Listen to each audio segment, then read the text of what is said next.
इसी के बगल में तुरई की फसल है। इसमें भी हमने कल हार्वेस्टिंग की है। कलियां तो बहुत आई है इसमें।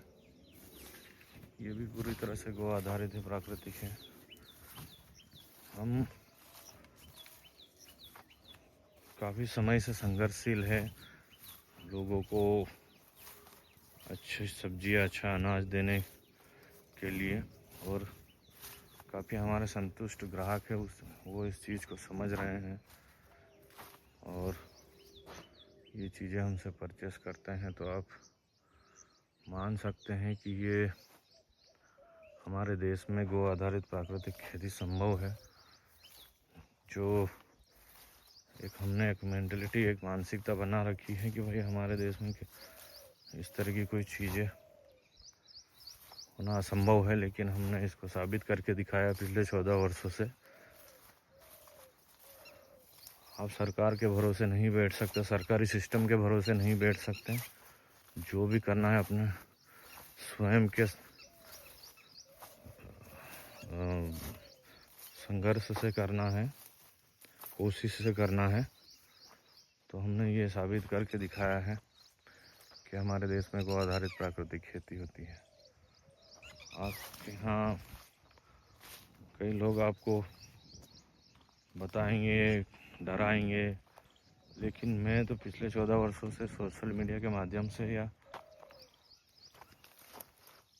अन्य सोर्स से समझा रहा हूँ, बता रहा हूँ।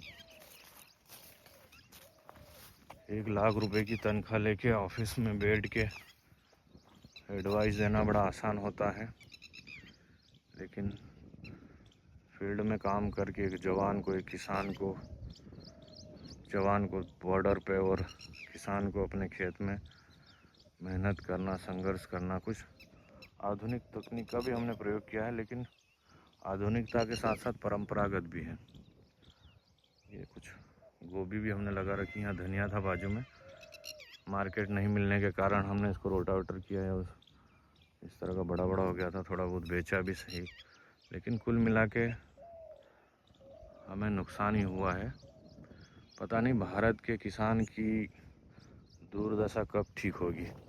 मैं प्राकृतिक खेती करके खर्च ज़रूर बचा रहा हूँ, लेकिन मार्केटिंग की बड़ी दिक्कत है। मार्केट कहीं से भी सेटअप करना नए किसान के लिए बड़ा मुश्किल, बड़ा चुनौती वाला होगा। तो थोड़े से भारत देश के जो बड़े बड़े नेता, अरबपति नेता जो बन के बैठे हैं, थोड़ा इस भारत माँ, इस भारत भूमि के बारे में सोचे, इन किसानों के बारे में सोचे। जो किसान अगर देश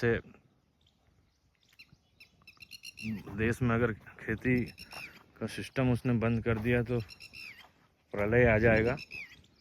उसे अच्छा मूल्य मिल जाए तो उसको किसी सब्सिडी की या किसी अन्य तरह की जो सम्मान निधि या ये ज़माने के जो टंटे चल रहे हैं, ये सिर्फ माया जाल है। इस चीज़ की किसी को ज़रूरत नहीं होती है, किसानों को ज़रूरत नहीं होती, उसको उसकी फसल का अच्छा मूल्य मिल जाए, बस यही काफ़ी है। ये धनिया था हमारा देसी धनिया, कुछ तो हमने इसको निकाल के बेचा है सस्ते दामों में, लेकिन बाकी का वो मैंने उधर रोटावेटर कर दिया। और ये थोड़ा सा खड़ा है, तो बड़ी चुनौती है खेती किसानी भी। लेकिन थोड़ा सा ये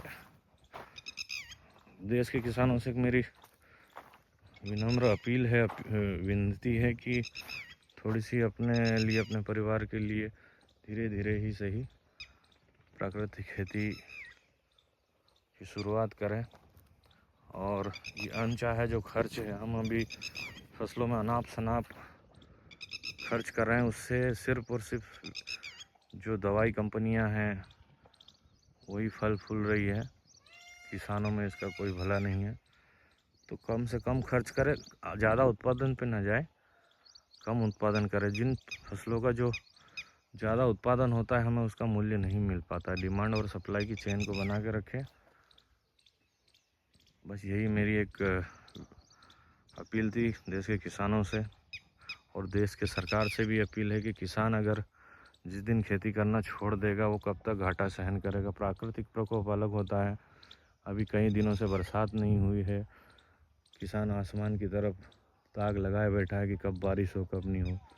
और जो सोयाबीन की फसल है, मक्का, ज्वार, बाजरा, इन दिनों जो भी फसलें अभी खेतों में लगी है उसमें काफ़ी नुकसान होने की संभावना या हो चुका है, क्योंकि बारिश की खेत से बहुत बुरा प्रभाव पड़ा है सभी फसलों पे। तो किसानों के हित के बारे में भी सोचें। विकास, मानता हूँ कि देश में विकास हो रहा है, लेकिन बड़े बड़े सीमेंट के जंगल खड़े करके, बड़े बड़े रोड बना के, इसके साथ साथ ये जो विकास की जो बातें कर रहे हैं, सबसे पहली प्राथमिकता किसान को दे कि भाई किसान आज बहुत संघर्षशील है, बहुत तकलीफ में है। भारत का प्याज का मूल्य 10 रुपये किलो है, उसकी लागत भी नहीं निकल रही है। 1 बीघे में 1 लाख रुपए का उसको खर्च बैठ रहा है और उसको सिर्फ 1 लाख रुपए आ रहा है। लहसुन की फसल में उसने 1 से सवा लाख रुपए खर्च किया, उसको आज 90,000 रुपये मिल रहे हैं।